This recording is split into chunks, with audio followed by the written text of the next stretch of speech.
రోజు శివుడి యొక్క అపారమైన భక్తుడు దేవరాజు కథ గురించి తెలుసుకుందాం. ఒక చిన్న గ్రామంలో దేవరాజు అనే వ్యక్తి ఉండేవాడు. అతను చిన్నప్పటి నుంచే పరమశివుని మీద అపారమైన భక్తి కలిగినవాడు. ప్రతిరోజు ఉదయం లేచి గ్రామం బయట ఉన్న శివ ఆలయానికి వెళ్ళి పూజ చేసేవాడు. దేవరాజు చాలా పేదవాడు. రోజువారీ కూలీ చేసి సంపాదించిన డబ్బుతో కొంత భాగాన్ని శివాలయానికి పూలు, బెల్లం, పాలు కొని సమర్పించేవాడు. ఓం నమః శివాయ అనే మంత్రాన్ని ఎప్పుడూ జపించేవాడు. గ్రామస్తులు అతని భక్తిని చూసి ఆశ్చర్యపోతుండేవారు. ఒకరోజు గ్రామంలో తీవ్ర వర్షాలు పడ్డాయి. వరదలు వచ్చి పంటలు నాశనమయ్యాయి. ప్రజలు ఆందోళన చెందారు.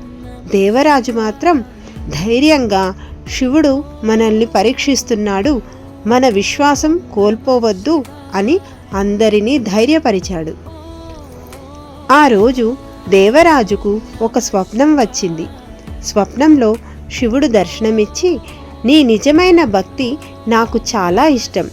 రేపు ఉదయం ఆలయం వెనక ఉన్న పాత వేప చెట్టు దగ్గరకు వెళ్ళు అని చెప్పాడు.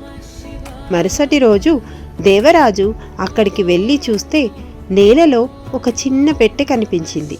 అందులో బంగారు నాణాలు ఉన్నాయి.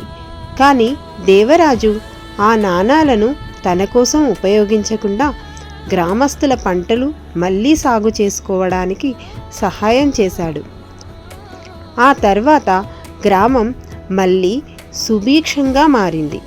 అందరూ దేవరాజును గౌరవించారు.